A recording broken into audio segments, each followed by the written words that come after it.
Your 700 credit score, 720, 750, 800 credit score isn't enough to get you high limits in business credit funding. I know you've been on YouTube watching a bunch of videos from a bunch of people telling you about how to get funding, and you hear that your credit score needs to be really good and high with a clean credit report, and you have that, and you really believe that that's all you need to have.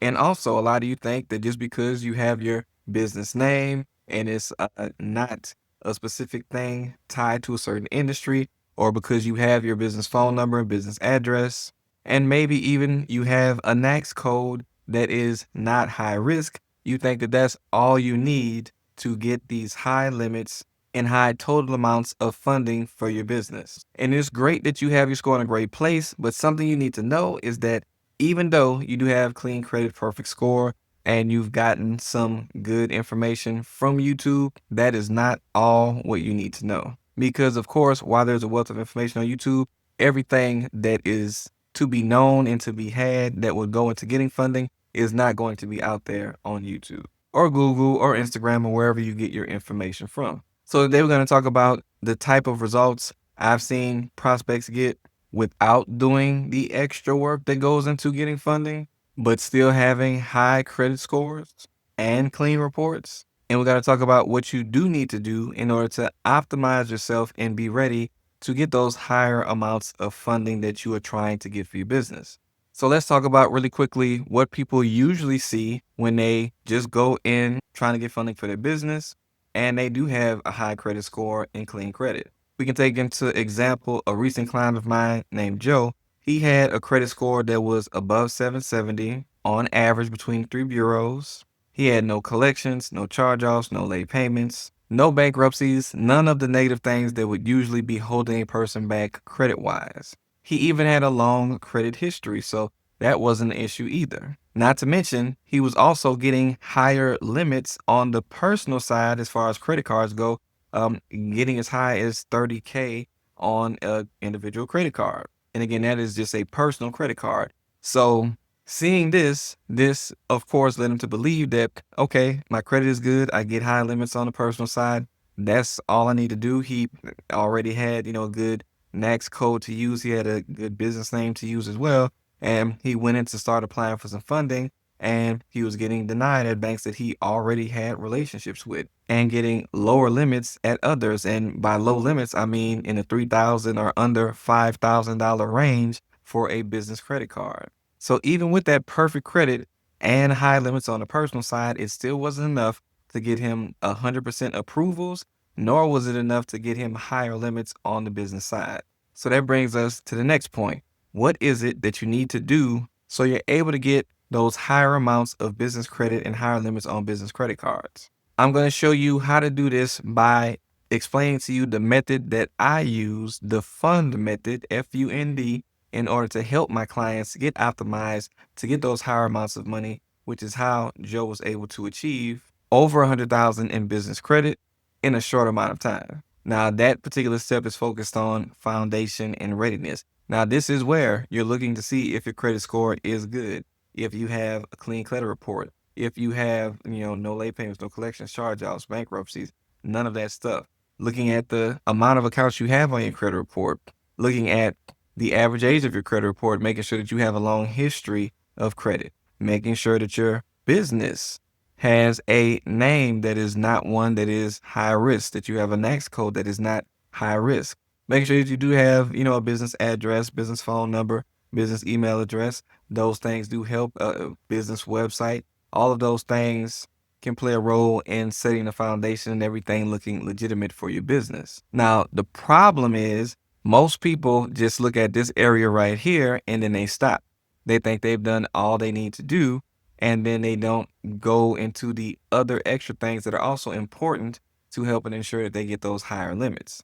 Now, before we get into some of those things, if you guys are looking for help in getting the money that you need for your business and getting it in higher amounts in a shorter amount of time, you might be able to do it for yourself, then go ahead and book a funding strategy session with me down in the description of this video so I can take a look at your situation and come with a game plan like I do for my other clients to help you achieve the money that you need to grow your business, hire people, pay for ads, get the equipment you need, order things in bulk and get discounts because you're now able to order in bulk.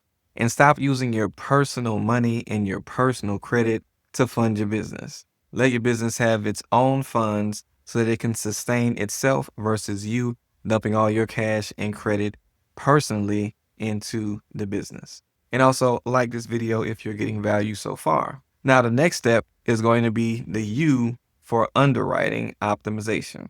Now, this part is very important. When your application goes through, it's going to go to a underwriter, or maybe it goes to an algorithm, depending on if you applied online or not, which also can, in some instances, limit your results. But underwriting optimization is where you want to make sure that you have structured things in a way that is going to look favorable by the time it gets to the underwriter. And this is going a step beyond just seeing what's there and making sure everything is good. If everything's already good, this is where if you have a collection here, if you have high utilization, and maybe you don't even have the money to pay down that high utilization you have, what options do you have to get your utilization down?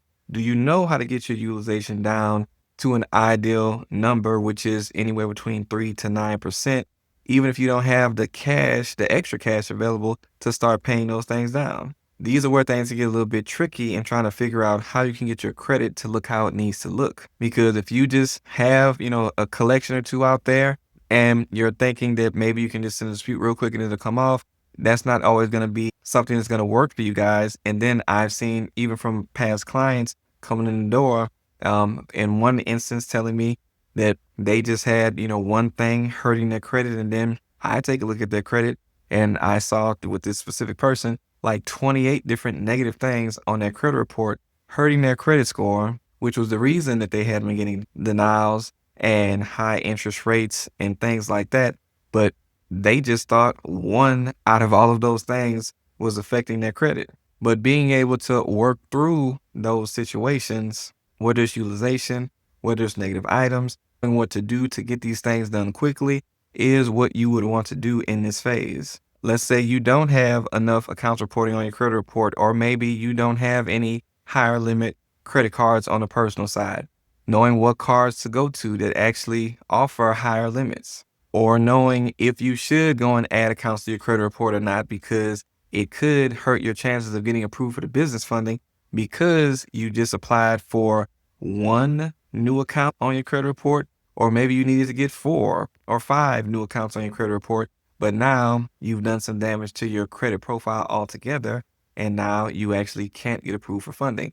These are the things that go into this phase of the process, making sure that everything aligns with what the underwriters would want to see.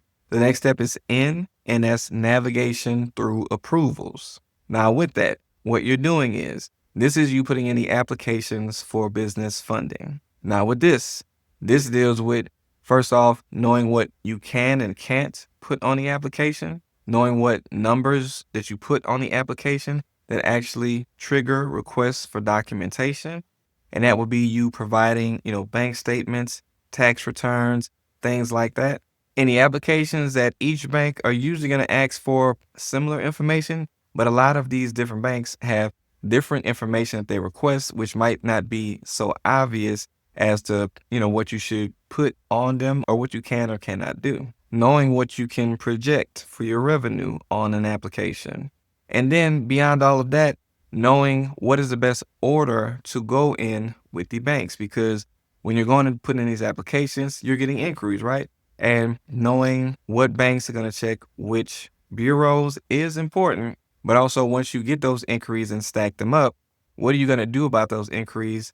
Because it's going to cause you to come to a bottleneck where you're going to not be able to apply at some banks because you have too many inquiries on a specific bureau, and that can harm your ability to continue to apply. Knowing what sequence you should go to the banks in is very helpful in making sure that you don't go to one bank before another and end up shooting yourself in the foot and then being unable to go to maybe a bank that would have gave you more money, but because you went to these other banks first, now you're going to be SOL when it comes to getting funds from the bank that would have gave you higher amounts because you went to these other banks, which were the wrong banks to go to. Also knowing what banks require a relationship and what banks don't. Some people have already heard, that you should establish relationships with a bank. And that's always going to be a best rule of thumb to do. But there are some banks that you can go to without establishing a relationship. So in some instances, you could be wasting time doing that when you could get a good bit of money from a bank without having to do that. And at the ones that do require you to build a relationship to get more money, knowing what they specifically require for a relationship for them to be satisfied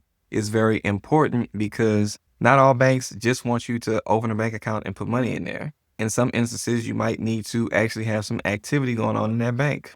And knowing what that activity looks like, knowing how much money a bank usually likes you to have at that specific bank is going to be important as well.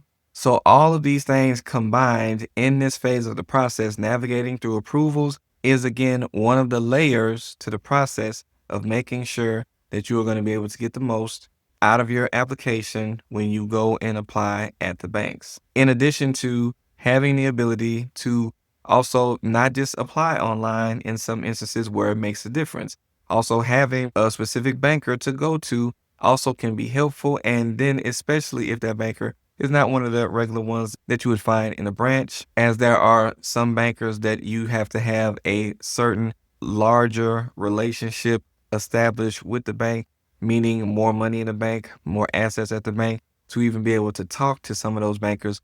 That also makes a difference when you're going through this navigating through the application process. Now, that's not true at all banks, but at some banks, it does make a very big difference. And now the D in the process is debt optimization and expansion. And with that, it's really just mostly about making sure that you are getting debt that is going to be at 0% interest. And don't forget, with this debt, with business funding, this is all for return on investment. This is to protect you from using up all of your cash and then having no money left before you start turning a profit. So while you are accumulating debt under your business, which is good debt, then you want to make sure that you are getting the best rates on that. And the best way to do that is with 0% interest business credit cards, which is what I recommend my clients to do. Because if you can get a credit card and not have to pay any interest, of course, that's going to be a lot better than having to pay interest like you would on a loan, a line of credit, or anything else that you get. So getting this money at 0% so that you can build your business without any extra cost is pretty much same as using cash. But you're not using your cash, you're using the bank's credit. And being able to expand on those options that you have, being able to transfer balances over when 0% interest ends on other cards, all of that helps in extending the higher amounts of low interest credit that you would get by going through this type of process. And again, if you want help with that, just go book a business funding strategy session with me down below in the description. Now, if you want to go and learn more specifics on what I did with helping Joe in his exact situation, then go ahead and check out this video. But if your credit isn't in a place where you can actually get funding right now and you want to work on some of the issues with your credit and learn some strategies to do that, go ahead and check out this video, and I'll see you in the next one.